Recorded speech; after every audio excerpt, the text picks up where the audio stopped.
Abe Dallas bo of course bali ku butaka Kisaakate kigenda kubeera ku butaka kati fa abe Houston tuli sawa nya okuvuga ogende Dallas abe Austin ndoza bali nayo sawa nga 2 n'ekitundu kyebale tukolanga ugambi ba community leaders tubakunga bakolemu omulimu n'okutugulira bani abaagala okujja batalina maybe Enteekateeka ya kuvuga nekyo ekituyambi tufuna omukisa nti abantu bafuna betulina mu states mu Texas abali okumpi bavuzi era bagenda kuvuga okola ki bagende mu Kisaakate kubanga Kisaakate kino abaana bayiga mu biki nakyo katukyogereko. Okay, Kisaakate kino ko the theme ye Kisaakate egenda kubeera pursuit of obuntu bulamu nga abasaakate mu bimu be banaayiga mwe muli financial literacy musonyi bagenda byogera mu Luzungu financial literacy they're going to discover self transitioning to independence, social skills, effective communication, time management, culinary arts, n'ebirala bingi banga bajja kuba basulayo so bajja kubeera n'emizannyo bajja kubeera n'okuyiga engero bajja kubeera n'okumanyigana so nsanyusa okubalaba bannange amanya n'eddoboozi Ssaalongo nga Kigondu nga bulijjo ndi wano Chicago nesiimye okubaaniriza akawungeezi ka leero amalya g'emisana ga leero okusinza buli muntu waali okuba nti muzze okutuanjulira ebikwata ku nteekateeka y'Ekisaakate ekigenda okubeerawo e Dallas. Amannya gange ngaddamu okusembayo Ssaalongo Kigondu mu studio muno ndi n'Omumbeja Jackie Nakalema okuva Texas, Dallas, Texas, ate nina ne Ssaalongo Mikayiri Mukasa, ate ye ngali ali eri Houston. Bannange nsanyusa okubalaba ngenda kubasaba musooke mubuuze ku bantu baffe obooli awo atabamanyi babamanye muli ku programu mugamba mutya Bulaaya programu eno ng'oggyeko ey'amawulire gye ntera okusaasaanya amawulire naye kati eno programu eno ntuula okugera n'abantu bemanyi nti balina byatugamba era nalowooza nti mmwe mulina kye mutugamba kubanga amanyi nti muli mu nteekateeka z'Ekisaakate. Kansooke n'Omumbeja atweyanjulire abalaba bamumanye abatamumanyi ate n'oluvannyuma ngende eri Ssaalongo. Omumbeja nsanyusa okulaba mu studio. Kale ssebo nange nsanyusa okukusanga. Abassebo ne bannyabo mwenna abatuuliriza ku programu eno mugamba mutya balamusizza nnyo era mbeebaza byonna bimutuusizzaako engalo. Erinnya eryange nze Omumbeja Jackie Nakalema kanaakulya nga ndi wano mu Dallas, Texas era nga nze omu ku bantu abateekateeka Ekisaakate mu June n'okwaniriza maama Nnaabagereka era mu June mu ssaza lyaffe lino erya Southwest omuli state nga Texas, Louisiana, Oklahoma, New Mexico ne Arkansas. Nsanyuse mwenna obbasanga era nsanyuse mwenna okuba nti muzze okutuuliriza ku by'Ekisaakate. Omumbeja weebale nnyo. Omumbeja waliwo abadde ka noise akabadde kajja mu background neeteeka mu mute nsaba kwetonda. Omumbeja weebale nnyo okweyanjula obulungi bw'otyo kakati ate nzize eri Ssaalongo Mikayiri ye atali mugenyi mweno studio abaddewo obusigo mu sebiri naye nsanyusa okuddamu okukwaniriza weeyanjule eri abatulaba abatakumanyi bakumanye n'oluvannyuma tugende mu kumanya ebikwata ku nteekateeka y'Ekisaakate. Amen. Nate Ssaalongo nsanyusa nnyo okumpa omukisa okunkyaza wano mu studio zo. Twebaza bonna bayerekereza akadde ne bajoyininga. Njagala amannya gange nze Ssaalongo Mikayiri Mukasa nninde okuva wano mu ssaza lya Ssaabasajja Kabaka ery'e Houston. Nze omu ku ba coordinators ab'Ekisaakate nga nze ndi kakiiko aka fundraising. Omulimu ogwange ogwampeebwa kutema mpenda kulaba engeri gye tunoonyaamu ssente ez'Ekisaakate. Ssente zeetaagisibwa kubanga tulina n'awo families zina abaana nga 4 5 nga bandyateze bonna okugenda mu Kisaakate naye akasente kangi. So kye tukoma okufuna abazirakisa abawaayo n'empenda endala ez'okufunamu ssente tujja okukoma okuba nga tufuna abaana bangi abajja mu Kisaakate. Kisaakate kigenda kubeerayo mu June era mwenna tubalinze mwebale nnyo ssebo bebalire ddala. Kale ssebo kaakati Omumbeja oba oliawo waliwo abataawo naye baakuwulidde sigenda kuddamu kusaba kweyanjula baakuwulidde. Kaakati katugendeyo straight mu mboozi yaffe ey'olwaleero. Omumbeja gwokola ngaani ku kakiiko kano akateekateeka Kisaakate? Ku kakiiko kano akateeka Kisaakate kubanga ndi mukungu wa Ssaabasajja mu ssaza lino, obukiiko bonna mbutuulako. Ntuula kakiiko aka publicity, ntuula aka fundraising, ntuula era nenkulembera kakiiko aka finance, ndi ku ka program kwegamba wonna nkwatawo mu kuteekateeka okw'Ekisaakate n'okukyaza maama Nnaabagereka. Kale kaakati era twongere otulambulireko enteekateeka Kisaakate kino idea yajja etya okuba nti mwasalawo mu kiteeketeeke ku mulundi guno era ebigendererwa biri ki?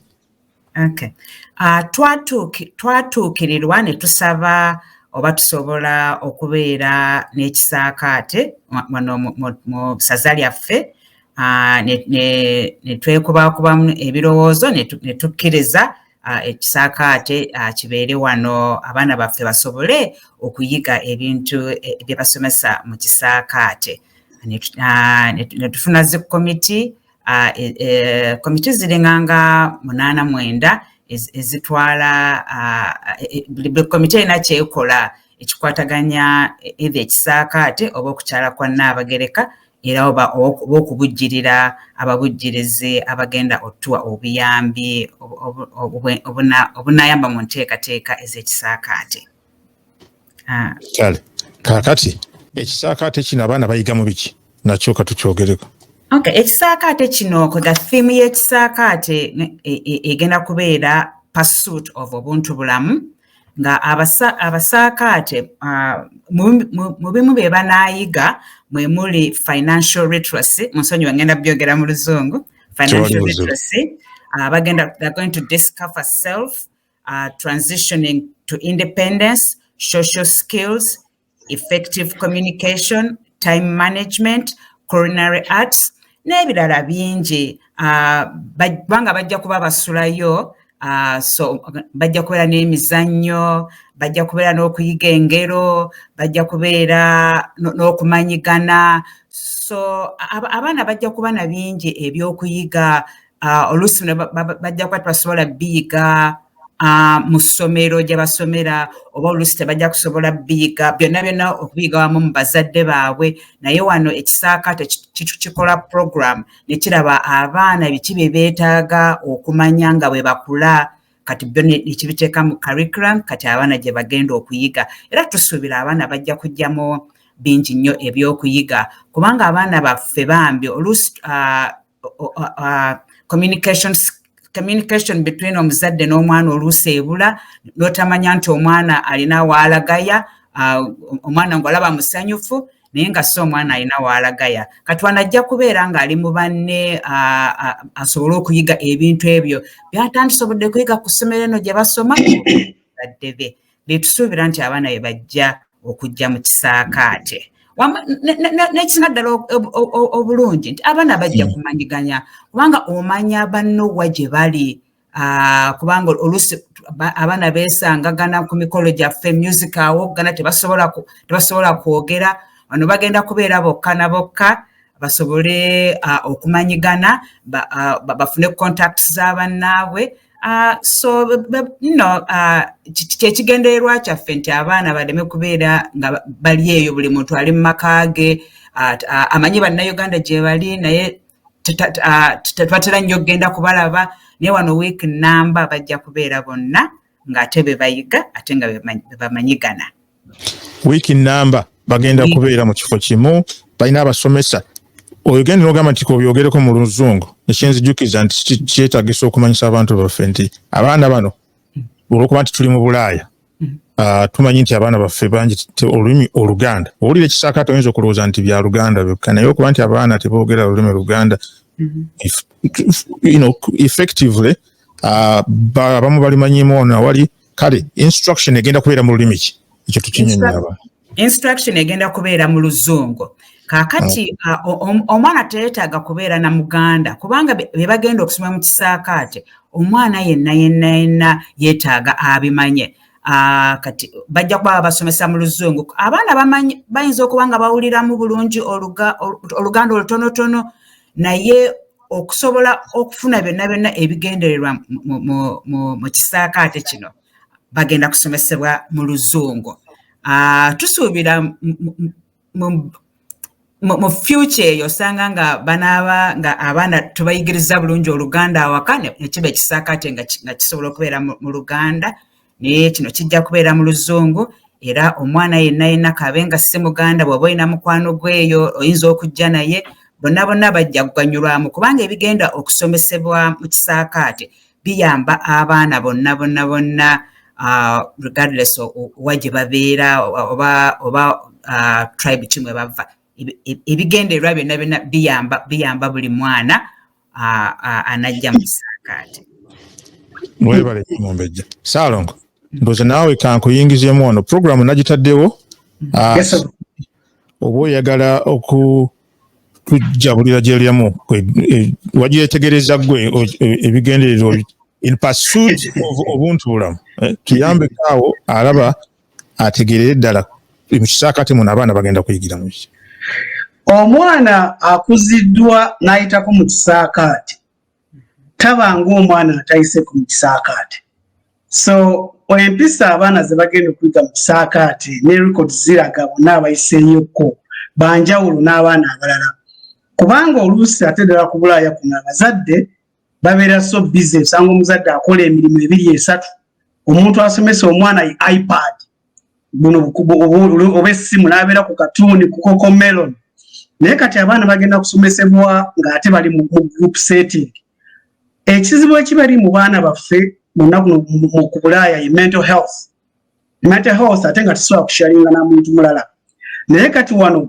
kibayisa obuntu n'okwezuula abeera ne baana banne era mu Kisaakate bakugambye abasomesa batuwaddeko hint tin'omwana omusirise mu family tubalina abaana basirise abatayogera afuna chance okwogera ate mu Kisaakate buli lunaku balina ze bayita round tables tebamala okusomesebwa nga activities ziwedde akawungeezi bakuŋŋaana nga kyetwandiise ekyoto ne batuula ne basharinga buli omu n'asharinga ne challenges ze waliwo omwana ebintu byatajja kugamba ng'omuzadde naye ng'ate asobola okubisharinga n'omusomesa gwasanze oba munne gwasanze w'emyaka gye ate nga bonna balina obuzayiranwa bwe bumu abaana awo kikwataga kibayamba nnyo n'ekyokubiri nja kugewaayo ekyokulabirako nina muwala wange y'omu ku baali mu bayanirizaako wano maama Nabagereka ne Ssaabasajja Dallas kaali kaana katonga ka myaka nga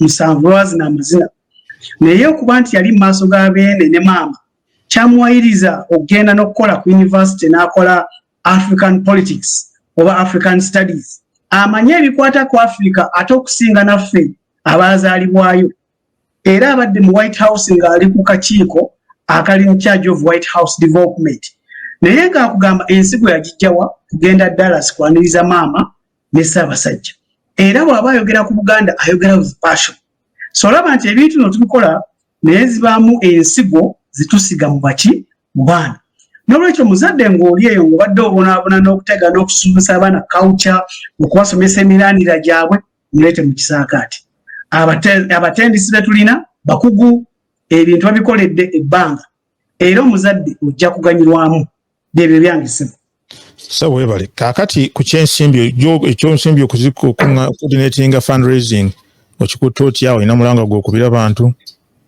ntwala omukisa guno okukubira omulanga eri Ssekinoomu aba business kubanga olina business ng'oyagala okujja okulangira mu Kisaakate tutuukirire tuli mu nteekateeka eya magazine so okola magazine olangira mu magazine tuli mu nteekateeka ey'okukola vending tables okwolesa byemutunda byonna kujja mu ssente za Kisaakate ate n'ab'e Dallas baadde bategezezaako naye nga tekinabeera approved baadde baagala okukolayo nga car wash drive nga sente zigenda okuvaamu za kuyamba abaana abatasobola kugenda maybe mu Kisaakate ow'ensimbi.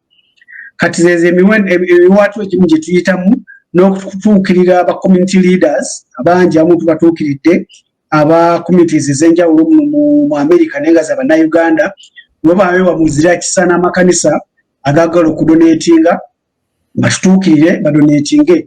The Nakalema Foundation, I believe it's 510C nti budonatingayo ojja kuba ofuna empapula atezokukolako emisolo gyo. So tukunga buli ssekinoomu ali eyo ng'ayagala abaana baffe basomesebwe era ng'oba olina ne kasente ko ng'ayagala okusapootinga tutuukirire ku information kweri ku fly okwo. Tujja kuddamu tujja kuweereza ebbaluwa ate era tujja kurecognizinga naye ng'omulama gwe okuyamba nti abaana baffe abali kuno basomesebwa ku mpisa ezimu. Ffe awamu ekitufudde kye tuli olwaleero z'empisa zetwasomesebwamu ewaka era z'empisa ezigenda okubeera mu Kisaakate. Tetugamba nti abazadde tebasomesezza abaana nti naye waliwo ka extra programs ng'ebisaakaate bye kajjayo mu baana omwana n'akuma n'ogamba nti weewaawo sente zange tezansala. Webale nnyo Ssebo webale. Omukungu Ssebo, kaakati ebisale biri bitya omuntu okweta mu Kisaakate kino nsimbi zimeka? Okay. Okwata mu Kisaakate kino sente ziri 425. Osobola zisasula mu installment 3 za $110. N'okwewandiisa ogenda ku www.nabagereka.org.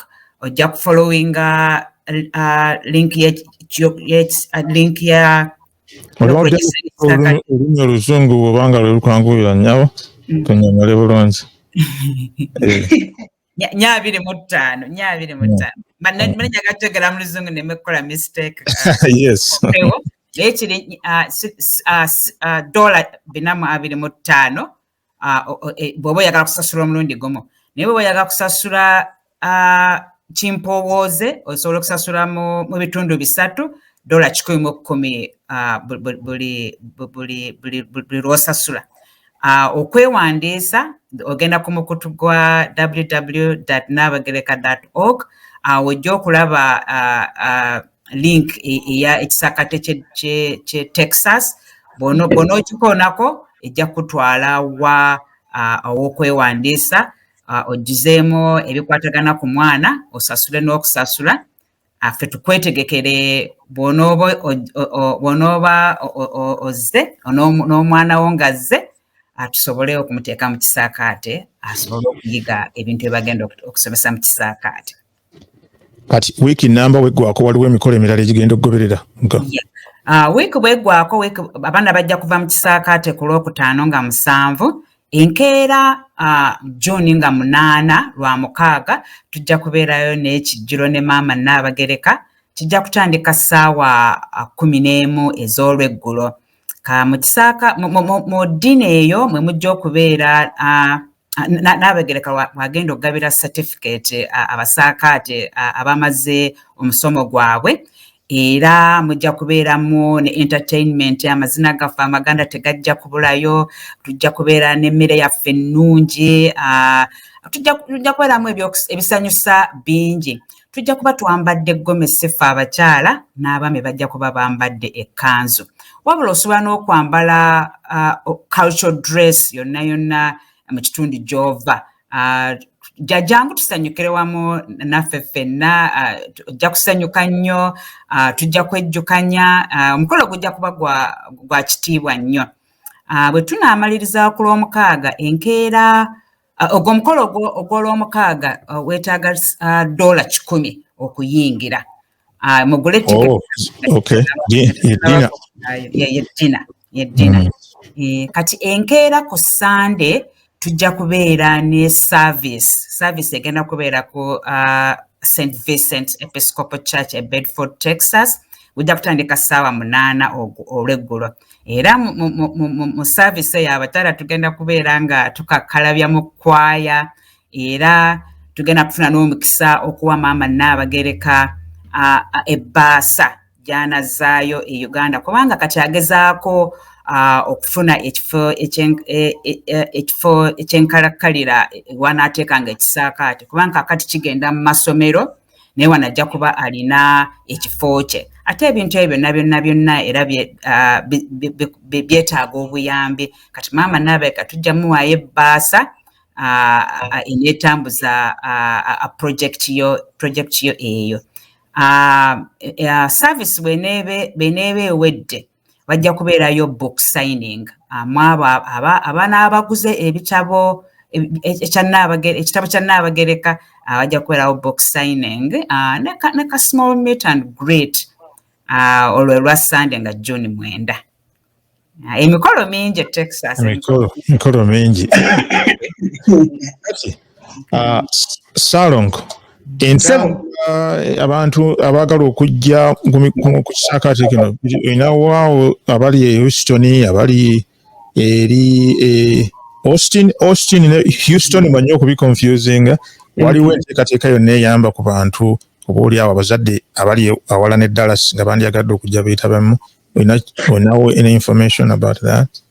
Abe Dallas bo of course bali ku butaka Kisaakate kigenda kubeera ku butaka kati fe abe Houston tuli ssaawa 4 okuvuga okugenda Dallas abe Austin ndooza balinayo ssaawa nga 2 n'ekitundu kyebaali tukola nga wegambibwa community leaders tubakunga bakolemu omulimu n'okutubulira baani abaagala okujja batalina maybe enteekateeka ya kuvuga naye twali kituyambe tufuna omukisa nti abantu baffe bonna be tulina mu mu Texas abali okumpi bavuzi era bagenda kuvuga okukola ki bagende mu Kisaakate kubanga Dallas tubadde nga tugendayo emirundi mingi nga tusinkanayo yuna n'obubagabaga ne bannaffe abeera balinayo emikolo emirala so ekyentambula tekijja kuba kizibu naye positive ebyensula nga wulidde program ey'okulumukaaga ku Sunday hotels twali tuli mu kutunuulira eziri okumpiimpi n'ekifo abantu basobola okukola ki okusula nga bwe tugenda mu maaso ne flyer tujja kuba tu-updatingako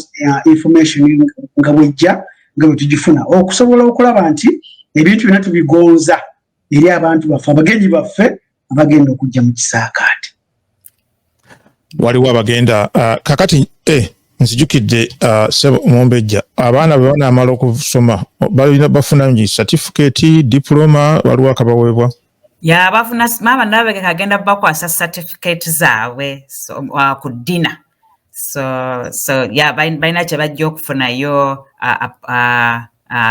kye basobola okuzzaayo okulaga omuzadde n'okutimbako mu nnyumba zaabwe okulaga nti nga mu 2024 bagenda mu Kisaakate era omusomo ne guggwa era ne bafuna ne ka certificate.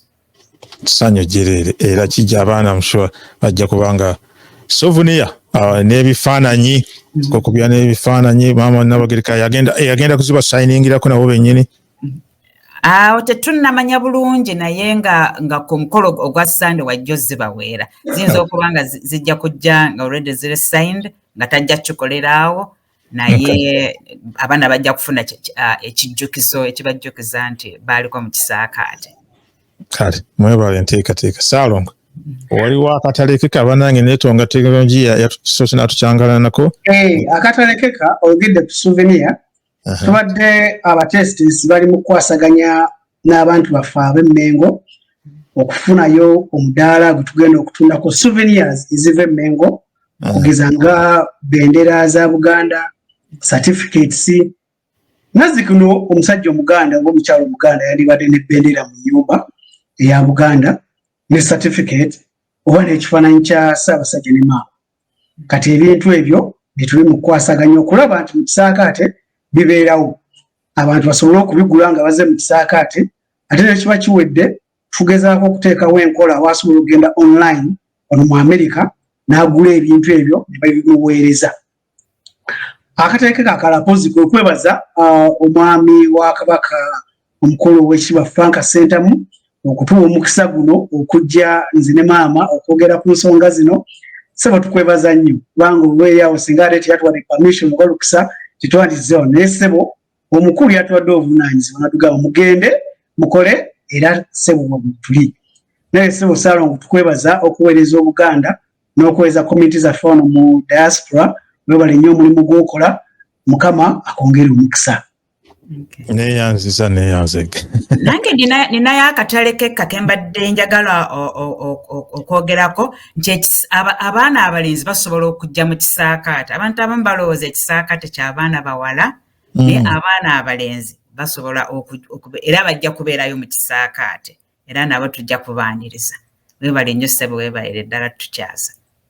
Banange mwebale nnyo ku Kisaakate ne mujjako wano mangu. Ssaalongo akasembayo sinza kuva ku mpewo nga situmidde abantu bange aba Houston. Ekisooka Obuganda buladde community y'amaanyi nnyo wano mu Houston community naye Buganda buladde mbatumiddemu nnyo ak'ensusso ne kamukamu ab'e Dallas okubasembyayo kabadde kakodire. Yeah, kale banange mwebale nnyo mwebalire ddala okufisa akadde ne mujja wano. Monsonyiwe teknologiya bwati bwakola ate nga twabadde tuli bulungi naye bwe tutandise wait for some reason nze nagetinze cut off nga sibawulira naye nga mumumpolera naye ekitataganyamu entandika naye obubaka tubufunyira tugenda kubuteekateeka tubusaasaanye. Nalabyewo comments wano omukyala Ndagire Elaine yagambye nti mwami Mukasa nkulaba. Akati nawo ndowooza kino kyawadde kibuuzo kino ndowooza kati tunuleko kino ono omutuuze wa wano mu Chicago yagambye for the parents who are not able to attend but would like to send their kids, what arrangements have you done for the kids' safety? Aliyo abazadde abalimu okweraliikirira omwana wange binaaba bitya. Omumbeja. Kati omwana wo bw'oba okolaganye naffe n'otubuulira flight ki kwajjira tujja muno nayo ku airport tumulete mu Kisaakate. Mu Kisaakate abaana be banaabeerayo tebajja kubeerayo bokka, balina abasomesa, tulina aba volunteer. Buli lunaku olw'Ekisaakate tujja kubeerawo n'omuntu omukugu mu bya health. So omwana bw'aba alwadde nga waliwo omuntu asobola okumanya amangu oba kino kyetaagisa okugenda mu ddwaliro kaakati oba kyetaagisa okujjanjabibwa wano, kale wajja kubeerawo safety ng'eyo. Wajja kubeerawo ne safety endala ey'okukuuma abaana kaŋŋambe abakuumi abanaakuuma abaana tebajja kubeera bokka. Era bw'oba okolaganye naffe abaana tujja bano nayo ku kisaawe era tujja bazzaayo ku kisaawe. So bw'oba nga oli mu state etali Texas ng'oyagala okuleeta omwana wo tutuukirire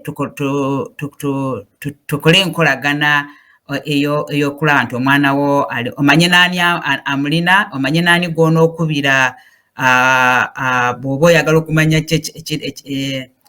ekituuse ku mwana wo oba omwana wo ali ku ki, omanye n'omuntu ani gw'onookubiranga essimu.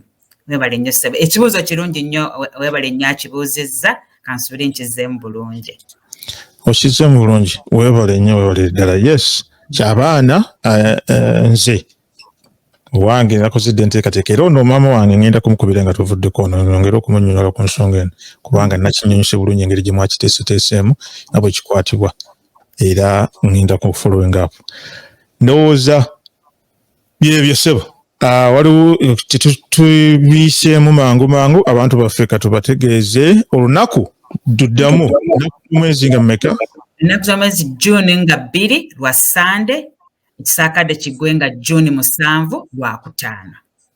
Okay. Abaana basuubirwa kutuuka ddi?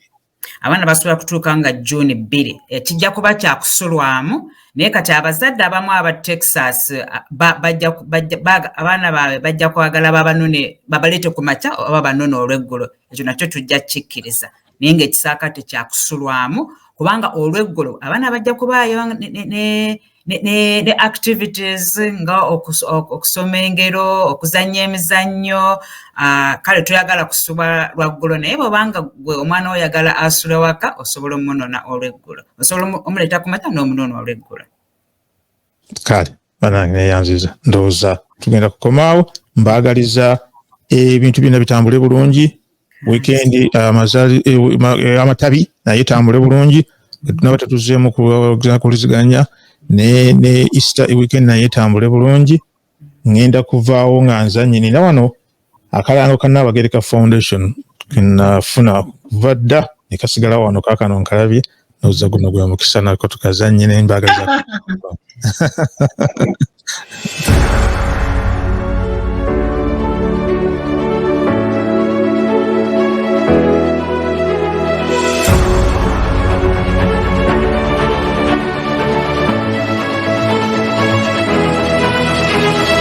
The Nakalema Development Foundation was founded in 2000 by Her Royal Highness Nakalema Sylvia Najinda, the Queen of the Kingdom of Buganda. Buganda Kingdom, being one of the oldest and most organized kingdoms in Africa, is the largest kingdom in Uganda. Drawing from the rich Chiganda cultural background, the foundation leverages culture for development. For 20 years, the foundation has actively been involved in making a positive difference in the lives of children, youth and women in Uganda and around the world. The foundation combines the traditional values of Ubuntu Bulamu, Ubuntu, I am because we are, with contemporary values to promote moral, just and dignified societies. The foundation is contributing towards youth and children's mentorship through our Kisaakate program, a children's mentorship camp that has impacted over 25,000 girls and boys both within Uganda and the diaspora. The program aims at nurturing holistic young people with a better appreciation of themselves and what they have to offer. The foundation has trained more than 1,074 children and their parents on issues addressing violence against children, especially teenage pregnancies and early marriages. We are also running a schools bursary scheme for deprived children in 10 districts of Uganda. The project also offers assistance in terms of learning materials and wheelchairs to children with special needs. We are also supporting youth income generating activities so as to solve the issue of unemployment. The foundation has run a program to support youth participation in climate action. These are trained and encouraged to plant trees. The foundation is also working towards ensuring food security with the Buganda communities through empowering, providing support and equipping communities with all necessary requirements for them to carry out sustainable farming. Through the Dreams Initiative in partnership with Mildmay, the foundation has trained adolescent girls and young women on gender-based violence, exposure to HIV and poverty.